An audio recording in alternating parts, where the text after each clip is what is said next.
Chers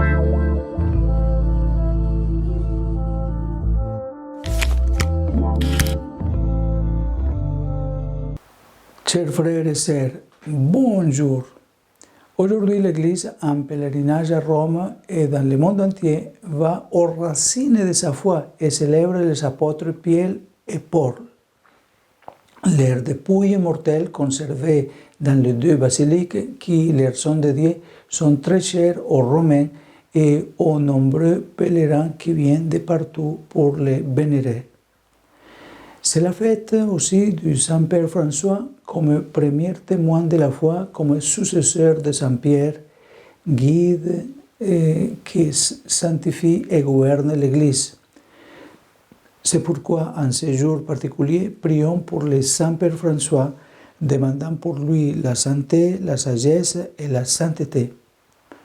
Comme pilule, prions aux intentions du Saint-Père François. Avec le Saint-Père, je m'arrête sur l'évangile d'aujourd'hui qui s'est pris du chapitre 16 de Saint Matthieu, du verset 1 au 19. On y raconte un épisode qui est fondamental pour notre chemin de foi. Il s'agit du dialogue où Jésus pose à ses disciples la question de son identité.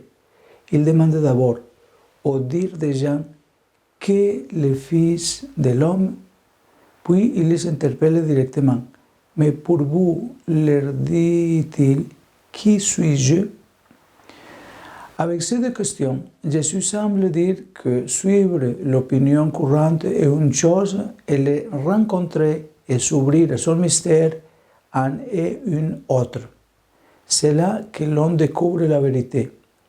L'opinion commune contient une réponse vraie mais partielle. Pierre, et avec lui l'Église d'hier, d'aujourd'hui et toujours, répond par la grâce de Dieu la vérité. Tu es le Christ, le Fils de Dieu vivant. Au cours des siècles, le monde a défini Jésus de différentes manières. Un grand prophète de la justice et de l'amour, un sage maître de vie, un révolutionnaire, un rêveur des rêves de Dieu, et ainsi de suite. Beaucoup de belles choses dans la babel de ces réponses et d'autres hypothèses se détachent encore aujourd'hui, simple et nette, la confession de Simon, dit Pierre, homme humble et plein de foi. Tu es le Christ, le Fils de Dieu vivant. Jésus est le Fils de Dieu. C'est pourquoi il est éternellement vivant comme son Père est éternellement vivant. C'est cette nouveauté que la grâce allume dans le cœur de celui qui s'ouvre au mystère de Jésus. La certitude non mathématique, mais encore plus forte intérieure d'avoir rencontré la source de la vie même faite chair, visible et tangible parmi nous. Telle est l'expérience du chrétien, et ce n'est pas grâce à lui, à nous chrétiens, et ce n'est pas grâce à nous, mais cela vient de Dieu. C'est une grâce de Dieu, Père et Fils et Esprit Saint. Tout cela est contenu en germe dans la réponse de Pierre. Tu es le Christ, le Fils du Dieu vivant. Et ensuite, la réponse de Jésus est pleine de lumière.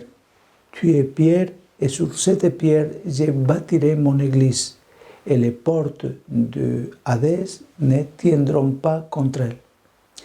C'est la première fois que Jésus prononce le mot Église, et il le fait en exprimant tout son amour pour elle, qu'il définit comme mon Église.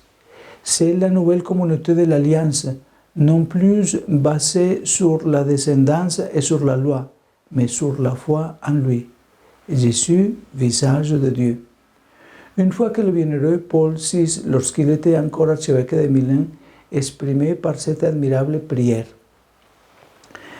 Ô Christ, notre unique médiateur, tu nous es nécessaire pour vivre en communion avec Dieu le Père, pour devenir comme toi qui es le Fils unique et notre Seigneur, ce Fils adoptif, pour être régénéré dans l'Esprit Saint. Par intercession de la Vierge Marie, Reine des Apôtres, que le Seigneur accorde à l'Église, à Rome et dans le monde entier d'être toujours fidèle à l'Évangile au service duquel les saints Pierre et Paul ont consacré leur vie. Le pape François a consacré aussi sa vie à Dieu et aujourd'hui c'est notre pape. Alors prions pour lui, qu'il ait bonne santé, qu'il ait la sagesse, qu'il soit rempli de l'Esprit Saint. Et que Dieu vous bénisse à vous tous, au nom du Père et du Fils et du Saint-Esprit. Amen. Bonne journée.